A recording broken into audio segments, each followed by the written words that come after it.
الحمد لله نحمده ونستعينه ونستغفره ونعوذ بالله من شرور أنفسنا ومن سيئات أعمالنا من يهده الله فلا مضل له ومن يضلله فلا هادي له ونشهد أن لا إله إلا الله وحده لا شريك له ونشهد أن سيدنا ونبينا ومولانا محمدا عبده ورسوله أما بعد فأعوذ بالله من الشيطان الرجيم بسم الله الرحمن الرحيم يا أيها الذين آمنوا اتقوا الله حق تقاته ولا تموتن إلا وأنتم مسلمون وقال رسول الله صلى الله عليه وسلم إنما الدنيا لأربعة نفر عبد رزقه الله مالا وعلما فهو يتقي فيه ربه ويصل فيه رحمه ويعلم لله فيه حقا فهذا بأفضل المنازل أو كما قال عليه الصلاة والسلام سبحانك لا علم لنا إلا ما علمتنا إنك أنت العليم الحكيم سبحانك لا فهم لنا إلا ما فهمتنا إنك أنت العزيز الحكيم اللهم أنت ربي لا إله إلا أنت خلقتني وأنا عبدك وأنا على عهدك ووعدك ما استطعت أعوذ بك من شر ما صنعت وأبوء لك بنعمتك علي وأبوء بذنبي فاغفر لي فإنه لا يغفر الذنوب إلا أنت সকল একবার দুরূদ শরীফ পড়ি আল্লাহুম্মা সাল্লি আলা মুহাম্মাদ ওয়া আলা আলি মুহাম্মাদ কামা সাল্লাইতা আলা ইব্রাহিম ওয়া আলা আলি ইব্রাহিম ইন্নাকা হামিদুম মাজিদ আল্লাহুম্মা বারিক আলা মুহাম্মাদ ওয়া আলা আলি মুহাম্মাদ কামা বারাকতা আলা إبراهيم وعلى آل إبراهيم إنك حميد مجيد الحمد لله 1445 হিজরি জিলকাদা মাসের 22 তারিখ মহান রব্বুল আলামিন আমাদেরকে জুমার নামাজ আদায় করার জন্য তার ঘরে আসা এবং জুমার নামাজ আদায় করার তৌফিক দান করেছেন। দিল থেকে শুকরিয়া আদায় করি আলহামদুলিল্লাহ। রাসূল করিম সাল্লাল্লাহু আলাইহি ওয়াসাল্লাম বুখারী শরীফের মধ্যে প্রথম যে হাদিস ইন্নামাল আ'মালু বিন্নিয়াত, আমরা সকলেই হাদিস সম্পর্কে জানি সমস্ত আমল নিয়তের উপর নির্ভরশীল। মানুষ নিয়ত যেভাবে করবে তার আমলের প্রতিদান সেভাবেই হবে।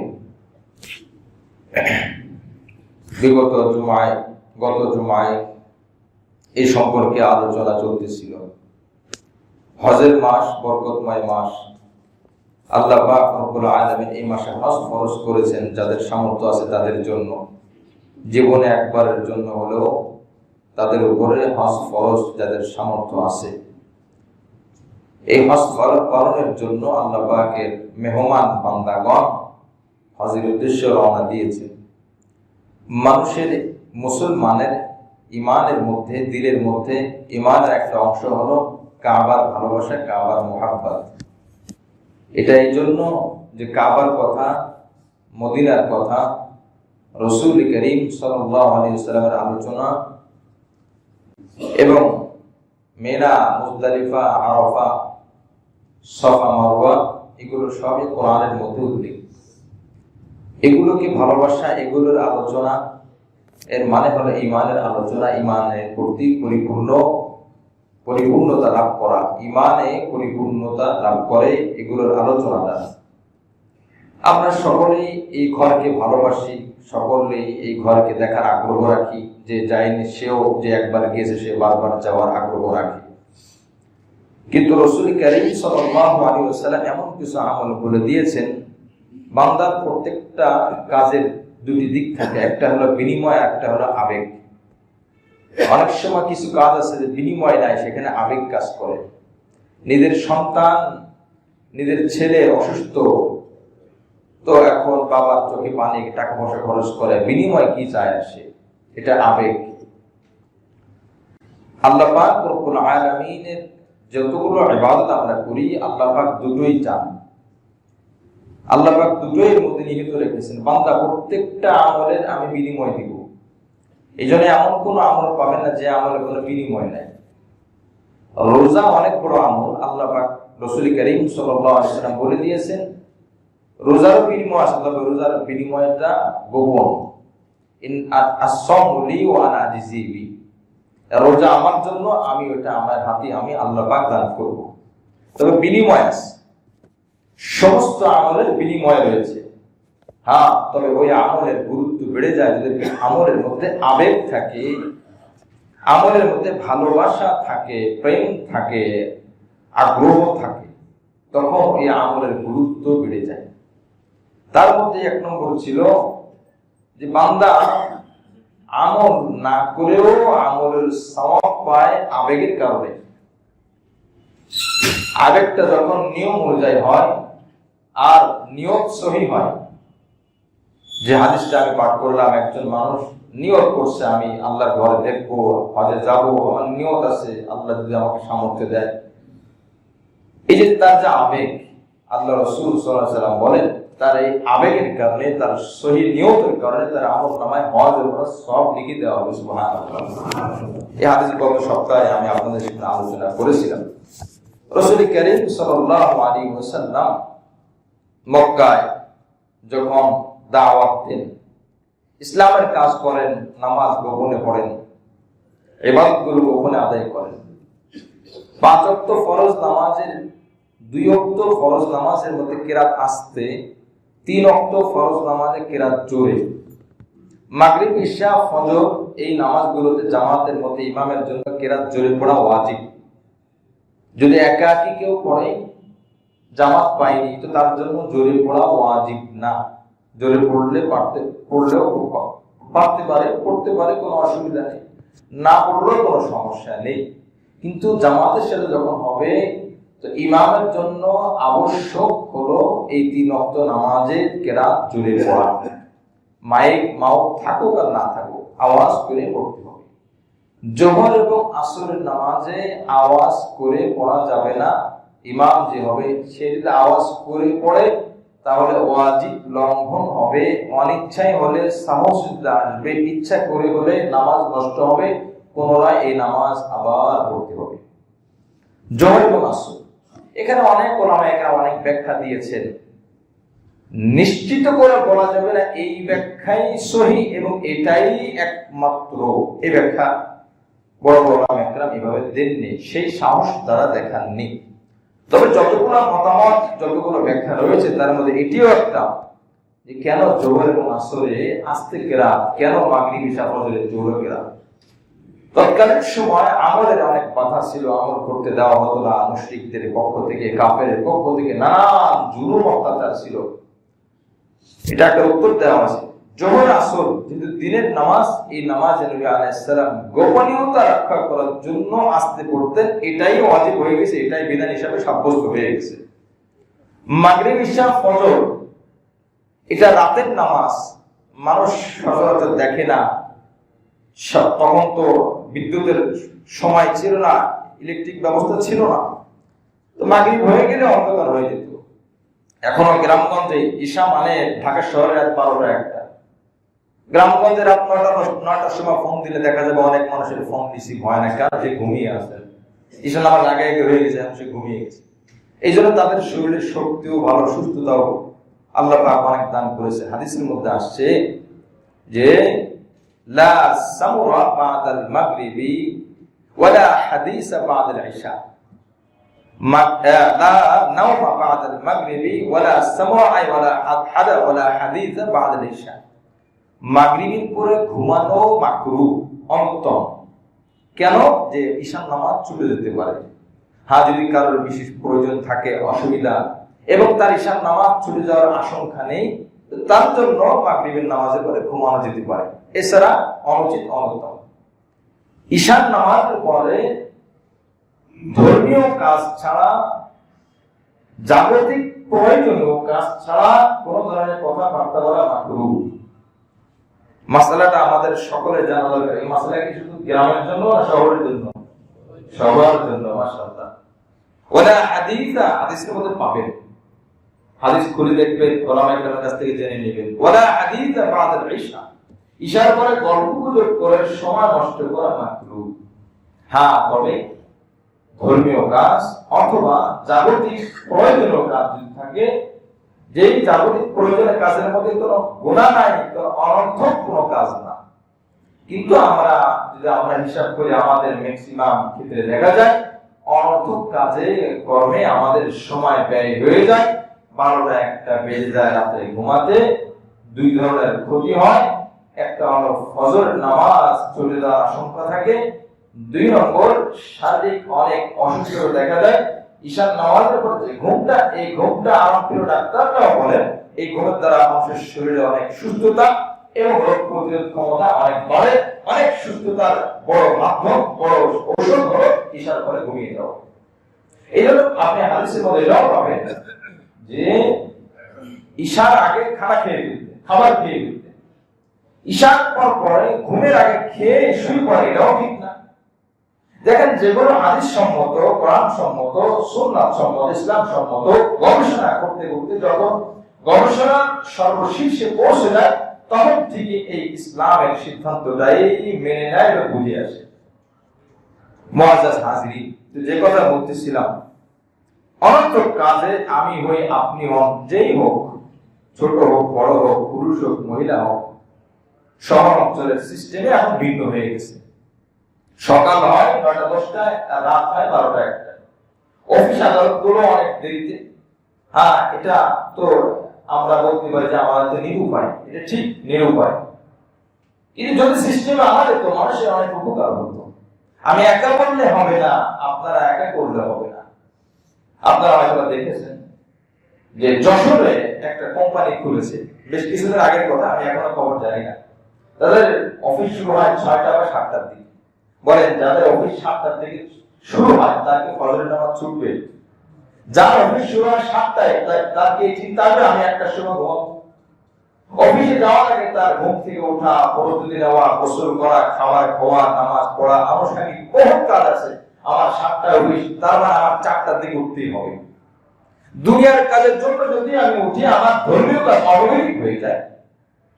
মুআজ্জাজ হাজির, তো তাদের অফিসের টাইম হলো গালেবান 2টা বা 3টা পর্যন্ত। এই লোকরা এরা যখন বাড়িতে আসবে 2টা বা 3টার দিকে, তখন এসে দুপুরের খাবার খাবে। এরপরে চিন্তা থাকবে আমি সব কাজ আগে আগে সেরে নিব, কারণ আমার রাত্রে না ঘুমালে আমার ঘুমের ঘাটতি থাকবে, আমার ক্ষতি হবে, আমার কষ্ট হবে, অফিস করতে পারবো না, সকালে অফিসে ঝিমাইতে হবে, অফিসের বস থেকে খারাপ করবে। হ্যাঁ, যদি কোনো দাওয়াতের আয়োজন থাকে দুপুরের দিকে করা যায়, না হয় সন্ধ্যার দিকে করা যায়। এখনো তো গ্রামগঞ্জে আপনারা ভালো জানেন, গ্রামগঞ্জে দাওয়াতের আয়োজন হয় দুপুর বেলায়, শহর হয় রাতে। কেন? আমি আপনি নিরুপায়। আমার আপনার অফিস হলো সকাল 9টা থেকে বিকাল 5টা পর্যন্ত। দুপুরে তখন আপনাকে আমি দাওয়াত দেবো, আপনি আসতে পারবেন না, আপনি আমাকে দাওয়াত দিলে আমাকে পাবেন না। এটা সব গোষ্ঠী নিজের বড় সিস্টেম এমন হয়ে গেছে, যার দ্বারা ধর্মীয় জায়গায় ক্ষতি হচ্ছে, শারীরিক ভাবে আমরা ক্ষতিগ্রস্ত। কি বলে কথা ঠিক কি ঠিক না, এই কথা মেনে নিতেই হবে। শারীরিক যদি ক্ষতি নাও হয়, ধর্মীয় জায়গায় ক্ষতি হচ্ছে। মাশাআল্লাহ, মসজিদে সবাই না আসলে নামাজ পড়ে না, এই কথা বলছি না, তাকে কষ্ট তো হয়, শরীরে ঘুমের ঘাটতি থাকে, এটা ক্ষতি শরীরের জন্য। আল্লাহ পাক কোরআনে বলেছেন সূরা নাবা, ওয়াজআলনাল লাইলা লিবাসা, আমি রাতকে বানিয়েছি আচ্ছন্ন, রাতকে বানিয়েছি রাহাতান লিআবদানিকুম। তাফসীর জালালাইনে শরীফের কারণ রাহাতান লিআবদানিকুম, বডির আরামের জন্য, এই শরীরের আরামের জন্য, দেহের আরামের জন্য রাত বানিয়েছি। তো আমার রাত 9টা থেকে রাত 1টা পর্যন্ত 4 ঘন্টা আমার ঘুমের ঘাটতি থাকার কারণে যদি রাতে ঠিকভাবে ঘুমানো হয়, আপনি দেখবেন গ্রামগঞ্জের মানুষ দিনে এখনো ঘুমায় না, কারণ তার রাতের ঘুম তো পুষিয়ে যাচ্ছে। দিনে কেন ঘুমায়? আমরা দিনে যতই ঘুমাই, রাতের 1 ঘন্টা ঘুম দিনের 5 ঘন্টা হবে না, এতটাই উপকার রাতের ঘুম। আর যদি কেউ পারে, মাসাল্লাহ অনেক পরিবার আছে, অনেকে মিশার পর দেরি করে না, চেষ্টা করে সর্বত্র থেকে, যদি কোন সামাজিক কোনো আয়োজন থাকে সেটা ভিন্ন কথা, কিন্তু মূল বাস্তবতা তো স্বীকার করতে হবে। আমরা ক্ষতির মধ্যে আছি, আমাদের অসুস্থতার বড় কারণ এটা।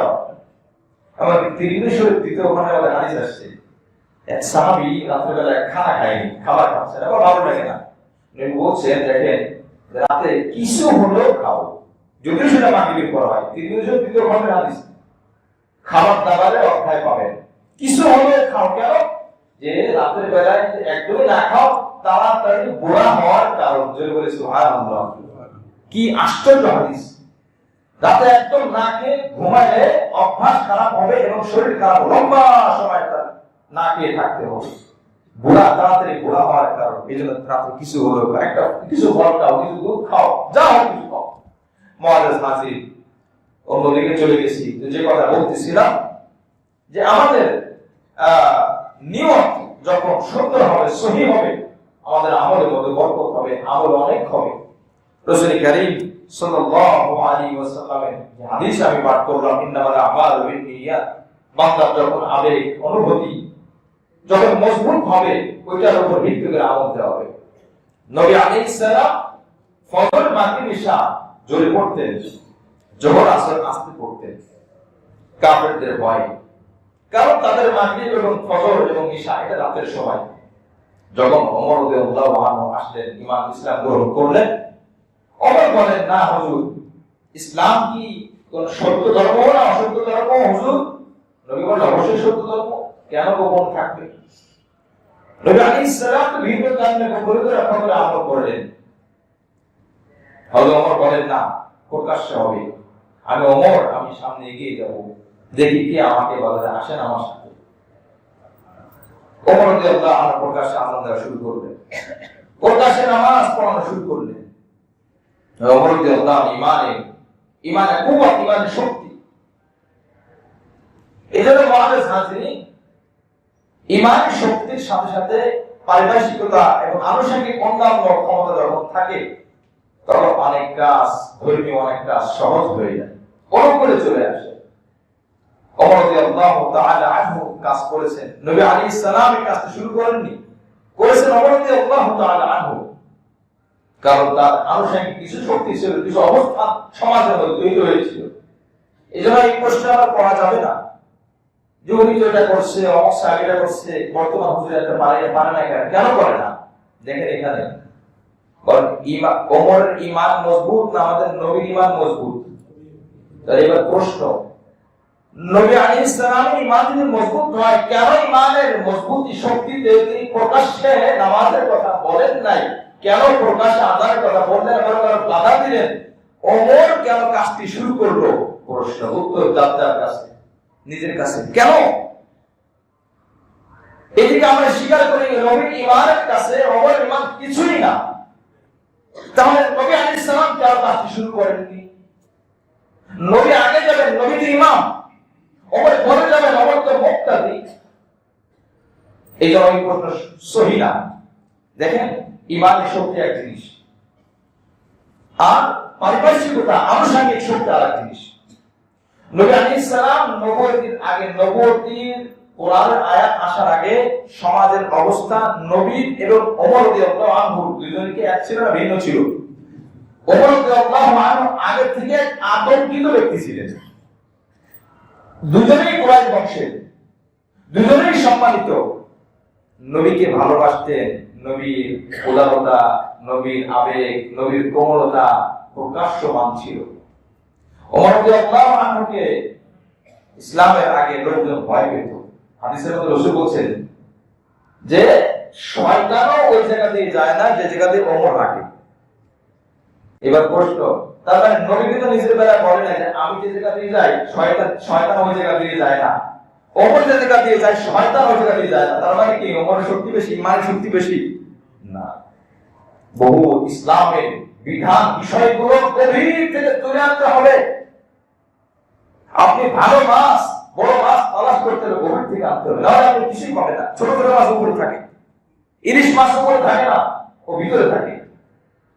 এই জন্য ইসলামের সঠিক জ্ঞান ভাষা হাদিস দিয়ে, ভাষার কোরআনের আয়াত দিয়ে হয় না, গভীর থেকে তুলে আনতে হয়, প্রেক্ষাপট জানতে হয়, শান নজর জানতে হয়, নাসাখ মাকসুদ জানতে হয়, রহস্য জানতে হয়, ব্যক্তি বিশেষ কোন হাদিস নির্ভর সেটা জানতে হয়, জায়গা বিশেষ কোন হাদিস নির্ভর সেটা জানতে হয়। আমার কাছে একটা ছোট্ট বই আছে, বোঝার জন্য বলছি, যুগে যুগে আহলে হাদিস একটা বই আছে বাংলায় লেখা। একটা হাদিস মানার জন্য 6 থেকে 7টি শর্ত সামনে রাখতে হবে, তারপরে আপনি হাদিসটা মানবেন কি মানবেন না সেই সিদ্ধান্ত নিতে হবে। সেই 7টি জ্ঞান আগে আমার থাকতে হবে। এক হাদিসে বলে কুকুর গুলো মেরে ফেলো, আরেক হাদিসে বলে কুকুরকে মেরো না, আরেক হাদিসে বলে কালো কুকুর মারো, বাকিগুলো ছেড়ে দাও। 3 ধরনের হাদিস, আপনি এখন কোথায় যাবেন? যদি কুকুর না মারে, হাদিস লঙ্ঘন হচ্ছে, যে হাদিসে বলছে কুকুর গুলো মারো। যদি কুকুর মেরে ফেলে, হাদিস লঙ্ঘন হচ্ছে, যে হাদিসে বলছে কুকুর মেরো না। যদি আপনি কুকুর মারেন না, কিন্তু কালো কুকুর ধরেন না, তো কালো কুকুর না মারার কারণে আপনার হাদিস লঙ্ঘন হচ্ছে, আপনি কোথায় যাবেন? মুআজ্জাজ হাজিরিন, জায়গা বিশেষ, সময় বিশেষ, ব্যক্তি বিশেষ, প্রেক্ষাপট, এগুলো সব সামনে রেখে ফুকাহায়ে কেরাম, মুজতাহিদুল কেরাম একটা মাসআলা তৈরি করেছেন। নচেত সাহাবীদের যুগে আপনি আমল পাবেন না। সাহাবীরা এই কথা জানতেন না এটা কি নফল না সুন্নাত না ওয়াজিব না ফরজ। বলেন কোন সাহাবীর যুগে এই শিরোনাম, এই সংখ্যা ছিল না? আপনি খোঁজেন, তালাশ করেন, এগুলো স্পষ্ট বিষয়। এগুলো পরে সংখ্যা দেওয়া হয়েছে, কারণ সাহাবীর যুগে জ্ঞান ছিল না, সাহাবীদের প্রয়োজন ছিল না। এটা নফল হোক আর ফরজ হোক, একজন সাহাবী নফলকে ওই পরিমাণ গুরুত্ব দিতেন, ফরজকে যেই পরিমাণ গুরুত্ব দিতেন। তার কাছে নফল আর ফরজ নাই, নবী করছে ব্যাস শুরু করে দিলাম, নবী করেনি ব্যাস আমি করব না। কিন্তু আমরা ফুকাহায়ে কেরাম এটা ভাগ করছেন কারণ মানুষকে বাঁচানোর জন্য। নবীর হাদিসের মানসা, হাদিসের উদ্দেশ্য দেখেছেন, নবী এটাকে কোন পর্যায়ে রেখেছেন। কোন কোন ক্ষেত্রে নবী খুব কঠিন ধমক দিয়েছেন, রাগ করেছেন, শাস্তি দিয়েছেন, আল্লাহ পাক ধমক দিয়েছেন, তো বোঝা যাচ্ছে এটা সাধারণ কোন হুকুম না, এটা ফরজের হুকুম। তখন এটাকে নাম দিয়েছে ফরজ। তার থেকে নিম্ন স্তরে এটাকে দিয়েছেন ওয়াজিব, এর থেকে নিচু স্তর এটাকে দেওয়া হয়েছে সুন্নাহ। কিছু আমল এমন দেখা গেছে যে আমলগুলো না করার কারণে নবী যে রাগ করেনি, নবী বলছেন করলে সওয়াব হয়, নবী নিজেও মাঝে মাঝে ছেড়ে দিয়েছেন, মাঝে মাঝে নবী নিজে করেছেন। নবী এই কথা বলেন নাই না করলে গুনাহ হবে, এই কথা বলেন নাই, বরং করলে করতে পারো। তো সেই ক্ষেত্রে ফুকাহায়ে কেরাম শিরোনাম দিয়েছেন এই হাদিসগুলো হলো সুন্নাতের জায়গা অথবা নফলের শিরোনামে দেওয়া হলো। জোরে করে সুবহানাল্লাহ। এটাই এই কাজই করেছেন। শুধু ইমাম আবু হানিফা এই কাজই করেছেন, ইমাম শাফি এই কাজই করেছেন, ইমাম আহমদ বিন হাম্বল এই কাজই করেছেন, ইমাম মালিক রাহমাতুল্লাহ এই কাজই করেছেন। যারা ইমামদেরকে মানে না, যারা তাকলিদ করে, তারাও কিন্তু ফরজ, ওয়াজিব, সুন্নাত এই সংজ্ঞাগুলো মানে। এখন প্রশ্ন হলো, আপনি যদি ইমামই না মানেন তো এই সংজ্ঞা আপনি পালন করতে গিয়ে এই সংজ্ঞা মানেন কেন? সংজ্ঞা মানে তো মানা হলো ইমামকে মানা। আপনি একদিকে বলেন ইমাম কি মানে, ইমাম এই সংজ্ঞা দিয়েছে। আপনি সব আমল একরকম হতে হবে, সব আমল একরকম না। তাহাজ্জুদ যা যোহরের আগের সুন্নাত তা না, যোহরের আগের সুন্নাত যা বেতের নামাজ তা না, বেতের নামাজ যা মাগরিবের নামাজ তা না। ভিন্ন কি বলে কথা ঠিক কি না? 10ই মুহররমের রোজা যা রমজান মাসের রোজা তা না, জিলহজ মাসের প্রথম 9 দিনের রোজা যা 10ই মুহররম বা আপনার কি বলে রমজান মাসের রোজা তা না, মান্নাতের রোজা তা না, কাদের রোজা এটা না, অনেক ভিন্ন। মুআজ্জাজ হাজিরিন, এজন্য বলতেছিলাম হযরত নবী করিম সাল্লাল্লাহু আলাইহি সাল্লামের সামাজিক অবস্থান ছিল কোমল নরম। নবী আলাইহিস সালাম প্রেক্ষাপট, পারিপার্শ্বিকতা এগুলো দেখে তিনি তখন চিন্তা করেছেন এটা করা যাবে না। ওমর রাদিয়াল্লাহু আনহু করেছেন, করতে পেরেছেন, নবী আলাইহিস সালাম সমর্থন করেছেন। ঠিক আছে, তুমি যদি পারো বেশ, কোনো অসুবিধা নেই। এইজন্য আমরা সব সময় সব জায়গায় সব আলেমদের এক পালায় মাপার চেষ্টা করব না, হুজুর এটা কেন করে না, হুজুর ওটা কেন করে। তাহলে আপনার কাছে প্রথম প্রশ্ন থাকবে এই কথা বলা লাগে, নবী কেন আযানের দাওয়াত, নামাজের দাওয়াত প্রকাশ্যে দিলেন না, অথচ আমরা স্বীকার করি নবীর ঈমান ওমর থেকে বেশি, যেই কারণে নবীর ঈমানের কাছে ওমরের ঈমান কিছু না, তথাপিও ওমর যেই কারণে সামনে এগিয়েছেন, নবী যেই কারণে সামনে আগাননি, এই প্রেক্ষাপটগুলো যখন আমাদের সামনে আসবে তখন ওলামায়ে কেরামের সিদ্ধান্ত এবং তাদের মতামত, তাদের যে নির্ভরতা, তাদের প্রতি নির্ভরতা এবং হাদিসের গবেষণা, এটা আমার আপনার বোঝা খুবই সহজ হয়ে যাবে। মুআজ্জাজ হাজিরিন, যে কথা বলতেছিলাম, রাসূল করিম সাল্লাল্লাহু আলাইহি ওয়াসাল্লাম বলেন, ইন্নামাদ দুনিয়া লিআরবা'তি নাফর, দুনিয়া পুরোটাই হলো চার ধরনের ব্যক্তি, চার শ্রেণীর মানুষ দিয়ে ভরপুর, এর বাহিরে সাধারণত পাওয়া যায় না। এই হাদিস এই বিষয়ের সাথে সম্পৃক্ত। নবী আলাইহিস সালাম বলেন, ইন্নামাদ দুনিয়া লিআরবা'তি নাফর, একজন হলো আবদুন রাযাকাহুল্লাহু মালা ওয়া ইলমা ফাহুয়া ইয়াত্তাকি ফীহি রাব্বাহু ওয়া ইয়াসিলু ফীহি রাহিমাহু ওয়া ইয়া'লামু লিল্লাহি ফীহি হাক্কান ফাহাদা ফি বিআফদালিল মানাজিল। এক নম্বর, এই হাদিসটা নবী আলাইহিস সালাম লম্বা হাদিস, আমি শুরুতে বলি নবী আলাইহিস সালাম বলেছেন এটা মুখস্থ করার জন্য, এটা জানার জন্য, যদি আরবি মুখস্থ নাও থাকে বাংলা জেনে রাখবো। নবী বলেন এক নম্বর হলো যাকে আল্লাহ সম্পদ দিয়েছেন এবং জ্ঞান দিয়েছে, ধর্মীয় জ্ঞান, কোরআন শোনার জ্ঞান দিয়েছেন। এখানে আমরা আলেমও বলতে পারি, অথবা পরিপূর্ণ আলেম, পর্যাপ্ত জ্ঞান না থাকলেও প্রয়োজনীয় জ্ঞান আমাদের আছে, তার ক্ষেত্রে হতে পারে। তো সে এই সম্পদ পাওয়ার পরে এই ক্ষেত্রে আল্লাহকে ভয় করে, তার ইলম দিয়ে সে চলার চেষ্টা করে, ওয়াসিলু ফীহি রাহিমাহু, এবং তার যারা রহিম আছে, আত্মীয় স্বজন আছে, তাদের সাথে সম্পদটা সঠিকভাবে বন্টনের মাধ্যমে সম্পর্ক বজায় রাখে। ওয়া ইয়া'লামু লিল্লাহি ফীহি হাক্কান, আর সে জানে আমার সম্পদ পুরোটা আমার না, এই সম্পদের মধ্যে অনেক মানুষের হক রয়েছে, তার কাছে কোরআন সুন্নাহর জ্ঞান রয়েছে, এই জ্ঞান দিয়ে এই সম্পদটা সে সঠিকভাবে ব্যবহার করার চেষ্টা করে।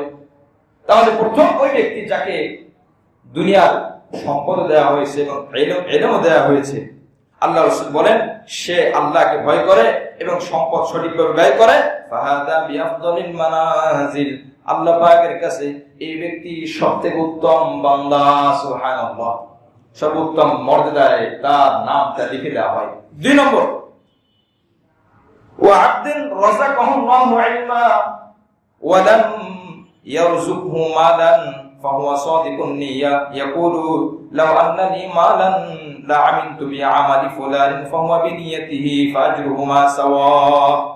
দুই নম্বর, যাকে আল্লাহ পাক সম্পদ দিয়েছেন, যাকে আল্লাহ পাক ইলম দিয়েছেন কিন্তু সম্পদ দেন নাই, জ্ঞান দিয়েছেন সম্পদ দেন নাই, বুদ্ধি দিয়েছেন, কোরআন সুন্নাহর জ্ঞান ইলম দান করেছেন কিন্তু সম্পদ দেওয়া হয়নি।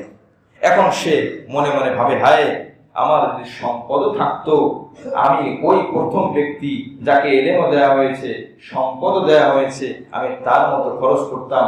নিয়ত মনে মনে, আল্লাহ পাক কিন্তু দ্বিতীয় ব্যক্তিকে সম্পদ দেন নাই, কিন্তু তার নিয়ত কি, আমাকেও আল্লাহ সম্পদ দিলে ওই প্রথম ব্যক্তির মতো আমিও আমার সম্পদটা ব্যয় করতাম আল্লাহর হুকুম মোতাবেক, আল্লাহর নিয়ম অনুযায়ী, রাসূলের পদ্ধতি অনুযায়ী। আল্লাহ রাসূল বলেন সাদিকুন নিয়্যা, তার নিয়ত যদি সহিহ হয়, সঠিক হয়, তাহলে ফাজরুহুমা সাওয়া, প্রথম ব্যক্তি সম্পদ পাওয়ার পরে সঠিকভাবে ব্যয় করার পরে যেই পরিমাণ সওয়াব অর্জন করলো, দ্বিতীয় ব্যক্তি সম্পদ না পেয়েও তার নিয়ত সঠিক থাকার কারণে প্রথম ব্যক্তির মতো সওয়াব অর্জন করলো। সুবহানাল্লাহ, হারাবার কিছু নাই, ঠকার কিছু নাই, ইসলাম কোনো ঠকার জিনিস না। আল্লাহ যাকে যা দিয়েছেন এর মধ্যেই সবকিছু পাওয়া যায়, সবকিছু খুঁজে পাওয়া যায় নিয়ম অনুযায়ী যদি কেউ চলে। এই জন্য আমাকে এটা দেয় না, আমি ঠকে গেলাম না। তিন নম্বর, ওয়া আবদিন রাযাকাহুল্লাহু মালা ওয়া লাম ইয়ারযুকহু ইলমা, তিন নম্বর ওই ব্যক্তি যাকে সম্পদ দেওয়া হয়েছে কিন্তু জ্ঞান নাই, ইলম নাই, তার সঠিকভাবে সেই সম্পদগুলো ব্যয় করে না, আল্লাহকে ভয় করে না। ওয়া লা ইয়া'লামু লিল্লাহি ফি হাক্কা, আর সে এটার মধ্যে অন্যের হক আছে এটা সে ভাবে না, চিন্তা করে না, সঠিকভাবে ব্যয় করে না। আল্লাহ রাসূল বলেন ফাহাদা বিআফাতিল মানাজিল, সবথেকে নিম্ন শ্রেণীর যারা খারাপ আছে তাদের মধ্যে সবথেকে বড় জায়গায় এই আল্লাহর বান্দা থাকবে। জোরে বলে নাউজুবিল্লাহ। তার সম্পদটা সঠিকভাবে সে ব্যয় করে নাই, সম্পদ আছে, জ্ঞান রাখে না, জ্ঞান আনার চেষ্টা করে নাই। তো 3 নম্বর ব্যক্তি যে খারাপের দিক থেকে 1 নম্বর, আর 1 নম্বর ব্যক্তি ভালোর দিক থেকে 1 নম্বর। 2 নম্বর ব্যক্তির সম্পদ নাই কিন্তু নিয়ত ভালো থাকার কারণে ওই প্রথম ব্যক্তির মতো ওই পর্যায়ে ওই স্থানে চলে গিয়েছে। সুবহানাল্লাহ। 4 নম্বর আরেকজন ব্যক্তি ওয়া'আদিল্লাম ইয়ারযুকুহুল্লাহু মালান ওয়ালা ইলমান ফাহুয়া ইয়াকুলু আন্না লি মালান লা আমিনতু ফীহি বি'আমালি ফুলান ফাহুয়া বিনিয়াতি ফাওজুহুমা সাওয়া। 4 নম্বর ওই ব্যক্তি যার জ্ঞান নাই, ইলম নাই, আবার সম্পদ নাই, তবে সে নিয়ত করে বসে আছে আমার যদি আল্লাহ পাক সম্পদ দান করে। 3 নম্বর ব্যক্তি, 3 নম্বরটা আমরা হাদিস অনুযায়ী বলতেছি, মানে তার ধারণা অনুযায়ী আমি অমুকের মতো চলাফেরা করতাম, অমুকের মতো আনন্দ উল্লাস করতাম, মন যা চাই তাই করতাম, ভাইয়ের আফসোস আমার সম্পদ না থাকার কারণে আমি কিছুই করতে পারতেছি না। তার নিয়তটা হলো একজন খারাপ ব্যক্তির মতো চলা। আল্লাহ রাসূল বলেন তার কিন্তু সম্পদ নাই কিন্তু নিয়ত আছে অমুকের মতো চলার। আল্লাহ রাসূল বলেন 3 নম্বর ব্যক্তি সম্পদ পেয়ে, সম্পদ পাওয়ার পরে অন্যায় কাজে ব্যবহার করার কারণে যেই পরিমাণ গুনাহভাগী হবে। আর 4 নম্বর ব্যক্তি তার সম্পদ না পাওয়ার পরেও তার নিয়ত ওই খারাপ মানুষের মতো থাকার কারণে তার আমলনামাও এই পরিমাণ গুনাহগুলো লিখে দেওয়া হবে। জোরে বলে নাউজুবিল্লাহ। তার ভালো নিয়ত করলে ভালোটা, খারাপ নিয়ত করলে খারাপ, তার কোনো সম্পদ না, এত বেশি লসে পড়লো। 4 নম্বর। 3 নম্বর সম্পদ পাইছে, বাস দুনিয়াতে আনন্দ ফুর্তি করছে, আখিরাতে নষ্ট হয়েছে। এই 4 নম্বর যেটা ফাঁকা মাঠে গো, এত না দুনিয়ায় পাইবে না আখিরাতে পাইবে। এত সুযোগ ছিল, আচ্ছা দুনিয়াটা আমি নষ্ট করছি, দুনিয়া নষ্ট পাইলাম না, আখিরাতে হই। এর উচিত ছিল যে প্রথম ব্যক্তির মতো আল্লাহ আমার তো নাই, তবে যদি হতো আমি এই কাজগুলো করতাম। এই নিয়ত থাকার কারণে তো তার তো ভালো সওয়াব হতো। এজন্য আমি যে কথা বলতেছিলাম, বান্দা যখন নিয়ত করে তার নিয়ত অনুযায়ী আল্লাহ পাক তার মর্যাদা দান করেন। ভালো নিয়ত থাকলে ভালো জায়গায়, খারাপ নিয়ত থাকলে খারাপ জায়গায়। ইন্নামাল আমালু বিন্নিয়াত, এটা কিন্তু হাদিসের একটা অংশ। যাদের সুযোগ হয় বাকিটা আমরা পড়ে নিব।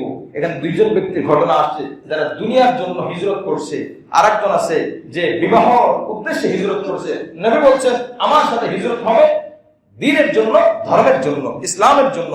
হ্যাঁ, যদি কোনো মুসলমান হিজরত করে দুনিয়ার জন্য, দোকানপাটের জন্য, ব্যবসার জন্য, ওই সময় হিজরতের কথা বলছি, ওই তখনকার প্রেক্ষাপটের কথা বলছি। হ্যাঁ, যদি কারোর উদ্দেশ্য থাকে বিবাহ করার জন্য, অমুক মহিলা হিজরত করে মদিনাতে চলে গেছে, আমি তো মক্কায় রয়ে গেলাম, আমি যদি তাকে পেতে চাই তো আমার হিজরত করতে হবে। ওই মহিলা প্রস্তাব দিয়েছে তুমি হিজরত করে মদিনায় না আসলে আমি তোমার সাথে বিবাহ করবো না। এখন ওই লোক ওই বিবাহের নিয়তে হিজরত করছে মদিনাতে। বলেন এই হিজরতটা কি নবীর হিজরত না দুনিয়ার হিজরত? দুনিয়ার হিজরত। এই হাদিসটা পুরোটা পড়ুন। ইন্নামাল আমালু বিন্নিয়াত, এটা হাদিসের একটা অংশ মাত্র। জুমার নামাজ আমরা এখন 2 রাকাত পড়বো। 2 রাকাতের প্রথম রাকাতটা শুধু জুমার নামাজ, 2 রাকাত মিলে জুমার নামাজ। আরো একটু আকবারে জেনে নিই, জুমার নামাজের যে খুতবা, এই খুতবাটা কি সুন্নাত না ওয়াজিব? আরবি যে খুতবাটা ওয়াজিব। এই খুতবা না হলে নামাজ হবে না, সহি হবে না। জুমার নামাজের খুতবা ছিল জুমার নামাজের পরে। নবী আলাইহিস সালাম দেখেন যে নামাজ হয়ে গেলে, ঈদের দিন যেমন খুতবার সময় সবাই চলে যায়, নামাজ হয়ে গেছে, এখন খুতবা চলতেছে, নবী আলাইহিস সালাম দাঁড়িয়ে আছেন, সাহাবায়ে কিরাম সব বিড়ি করে বের হয়ে চলে যাচ্ছে, অনেকে চলে গেছে। তখন নবী আলাইহিস সালাম একটু কষ্ট পেলেন যে আমাকে দাঁড়িয়ে রেখে তারপরে তোমরা চলে গেলে। আয়াত নাযিল হয়েছে সূরা জুমা, সূরার নাম সূরা জুমা, জুমার সূরা। এই সূরা শেষে পাবেন ওয়া তারাকুকা কাইমা, হে নবী আপনাকে দাঁড় করানো অবস্থায় রেখে আপনার সাহাবীরা চলে গেল, এটা ঠিক হয়নি। নবী আলাইহিস সালাম ঘোষণা দিলেন আগামী জুমা থেকে জুমার খুতবা হবে নামাজের পরে না, নামাজের আগে। জোরে বলে সুবহানাল্লাহ। নামাজের অংশ। এর জুমার খুতবা শুরু হওয়া মানে নামাজ শুরু হওয়া। ভালো করে মনে রাখবো, আমাদের নামাজের সময় শুরু হবে 1:30টায়। আমরা মনে করি যে 1:30টা হলো এই নামাজ, আল্লাহু আকবার। না, এটা মনে রাখতে হবে, কারণ আগে তো সিদ্ধান্ত নিতে হবে জুমার খুতবাকে সুন্নাত না ওয়াজিব বলেন। আচ্ছা, আরো সহজ করি আমরা। তাশাহুদ পড়া এটা ওয়াজিব না সুন্নাত? ওয়াজিব, তার মানে নামাজের অংশ। অপরভাবে সালাম ফেরানো ওয়াজিব না সুন্নাত? ওয়াজিব। সালাম ফেরানো মানে হলো ওয়াজিব, শেষ হওয়া, নামাজ শেষ হওয়া। অনুরূপভাবে জুমার দিন তাকবীর এটা নামাজের একটা অংশ, আর খুতবা এটা পুরো নামাজের অংশ, জুমার অংশ। তাকবীরটা যে কোনো নামাজের অংশ, জানাজার নামাজ বলে, ঈদের নামাজ বলে, সব নামাজের অংশ। কিন্তু জুমার দিন জুমার খুতবা এটাই হলো নামাজ শুরু হওয়া। এগুলো যখন জুমার খুতবা শুরু হয় তখন হাদিসের মধ্যে কি আসছে? কথা বলা যাবে না। কি বলেন, কথা ঠিক কিনা? হাদিসের মধ্যে আসছে কথা বলা যাবে। এমন কি কেউ যদি কথা বলে তাকে এই হাত আঙ্গুল ঠোঁটের দিকে লাগিয়ে ইশারাও করা যাবে, ভাই তুমি চুপ থাকো। এবার বলেন, নামাজের মধ্যে কথা বলা যায়? নামাজের মধ্যে একদম কথা বলতেছে, আমি তাকে নিষেধ করতে পারবো? ওই তিন ব্যক্তির ঘটনা, তিন ব্যক্তি নামাজ দাঁড়াইছে, নৌকার মধ্যে নৌকার তলি ছিদ্র হয়ে গেছে, পানি উঠতেছে। ইমাম সাহেব সামনে, পিছনে দুইজন। ইমাম সাহেব যখন সামনে দেখতেছে পানি উঠে, হয়তো নৌকার তলায় যাবে, পিছনে একজন মুক্তিতে বলছে, ভাই নৌকার তলা ছিদ্র হয়ে গেছে, পানি উঠতেছে, নৌকা ডুবে যাবে। দুই নাম্বার জন বলে, নামাজের মধ্যে তুমি কথা বলো, জানো না নামাজের মধ্যে কথা বলে নামাজ নষ্ট হয়ে যায়। এখন বাকি আছে কে? ইমাম সাহেব। ইমাম সাহেব বলে, আমি কিন্তু নামাজে কোনো কথা বলি নাই। একজনের নামাজ আছে। এটা বুঝার জন্য কথা যে নামাজের মধ্যে কথা বলা, বারণ করা দূরে নামাজ ভঙ্গের কারণ। খুতবার ব্যাপারে স্পষ্ট হাদিসে আসছে, কথা বলা তো দূরে কথা, নিষেধ করা যাবে, সে কথা বলে বলুন, খুতবার পরে তাকে ধরবো, ভাই নামাজের মধ্যে এই খুতবার মধ্যে কথা বলা ঠিক না, পরে বলবো, কারণ তখন আমি ভালো কাজ করে থাকি আর দোষী ভাগী হবো। এই জন্য খুতবার শুরু হওয়া মানে কি শুরু হওয়া বলেন? সিদ্ধান্ত নিতে পারলাম তো, আমাদের বুঝে আসলো তো, এটা এইখানের জন্য না, এটা ইসলামের একটা বিধান। খুতবা শুরু হওয়া মানে, এই জন্য দেড়টায় মানে হলো খুতবা, দেড়টায় মানে নামাজ শুরু হয়ে গেছে। খুতবা, এই জন্য আমার অনুরোধ করি, যত ভাই যত ব্যস্ত থাকি, ব্যস্ততা সত্ত্বেও অন্তত খুতবাটা ধরতে পারে। আপনাদের বাংলা বয়ান শোনার সুযোগ নাই থাকে, আপনি অন্তত খুতবাটা ধরবেন, অনুরোধ থাকে খুতবাটা ধরবেন, নামাজের বড় অংশ। আপনি অনেক কিছু হারিয়ে ফেলবেন। মুআজ্জিন হাজির, যে কথা বলতেছিলাম, এক নম্বর নিয়ত সহি থাকা, তখন হজের সওয়াব হয়। দুই নম্বর, আল্লাহ রাসূল সাল্লাল্লাহু আলাইহি ওয়াসাল্লাম বলেন, পাঁচ ওয়াক্ত নামাজ যখন কেউ নামাজের জন্য বাসা থেকে ওযু করে মসজিদে আসে, আসার কারণে তার আমলনামায় আল্লাহ পাক হজের সওয়াব লিখে দেন, সুবহানাল্লাহ। তিন নম্বর আমল, যদি কোনো ব্যক্তি ফজর নামাজের পরে 2 রাকাত ইশরাকের নামাজ পড়ে, আল্লাহ পাক তার আমলনামায় হজের সওয়াব এবং উমরার সওয়াব লিখে দেন, সুবহানাল্লাহ। 4 নম্বর, মসজিদে এসে যদি কেউ আপনার ইশরাকের কিংবা চাষতের নামাজ আদায় করে। 4 নম্বর, রমজানে যদি কেউ উমরা করে, আল্লাহ রাসূল বলেন তার আমলনামায় হজের সওয়াব, সুবহানাল্লাহ। সময় কম, শিরোনাম বলে যাচ্ছি, প্রত্যেকটার হাদিসের দলিল আছে, প্রত্যেকটার একাধিক হাদিসের দলিল। তো 4 নম্বর, রমজান উমরা করা। 5 নম্বর, আল্লাহ রাসূল বলেন 5 ওয়াক্ত নামাজের পরে তাসবিহগুলো পাঠ করা। তাসবিহ সুবহানাল্লাহ 33 বার, আলহামদুলিল্লাহ 33 বার, আল্লাহু আকবার 34 বার। এই তাসবিহগুলো যদি কেউ পাঠ করে, আল্লাহ রাসূল বলেন তার আমলনামায় হজ এবং উমরার সওয়াব দেওয়া হবে, সুবহানাল্লাহ। 6 নম্বর, জুমার উদ্দেশ্যে মসজিদে আগে আগে আসা। আল্লাহ রাসূল বলেন যে ইন্না লাকুম ফি কুল্লি জুমাতিন হাজ্জা ওয়া উমরা, প্রত্যেক জুমায় তোমাদের জন্য হজ এবং উমরা রয়েছে। সুতরাং তোমরা ফাল হাজ্জাতু আল হাজিরা লিল জুমা, যে ব্যক্তি জুমার উদ্দেশ্যে তাড়াতাড়ি মসজিদে আসবে, এটা কেমন যেন হজের সওয়াব পেল, সুবহানাল্লাহ। ওয়াল উমরাতু ইন্তিজারুল আসর বাদা জুমা, জুমার পর থেকে আসর পর্যন্ত, জুমার দিন আসর পর্যন্ত আসরের অপেক্ষা করা।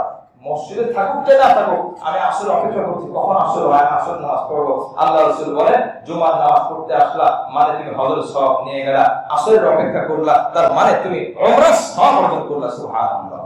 6 নম্বর, 7 নম্বর আমল হলো মানুষের প্রয়োজন পুরা করা। এটা যদি কেউ প্রয়োজন পুরা করার চেষ্টা করে, তাহলে তার আমলনামায় হজের সওয়াব হয়। যদি চেষ্টা করে সে সফল হয়, তাহলে তার আমলনামায় হজ এবং উমরা দুইটা জিনিসের সওয়াব পেয়ে যায়, সুবহানাল্লাহ। 8 নম্বর, বিররুল ওয়ালিদাইন। এক সাহাবী বলেন, ইয়া রাসূলুল্লাহ, জিহাদ করতে মনে চায়, জিহাদ করতে পারি না, ভালো লাগে। আল্লাহ রাসূল বলেন, ঠিক আছে, কি সমস্যা হলো হুজুর? এখন নবী আলাইহিস সালাম বলেন, তুমি তোমার বাবা মার খেদমতের মধ্যে উমরা হজের সওয়াব খুঁজে নাও, সুবহানাল্লাহ। বাবা মার খেদমত করো। 9 নম্বর হুজুরুল মাজালিস, 9 এবং 10 ইনশাআল্লাহ আল্লাহ পাক তৌফিক দান করে আগামী জুমায় শুনবো। এই যে 8টা যেটা শুনলাম, আল্লাহ পাক আমাদের সকলকে হজ এবং উমরা আমলগুলো খুঁজে খুঁজে স্মরণ করে করে করতে পারে সেই তৌফিক আল্লাহ আমাদের সকলকে দান করেন। আমিন।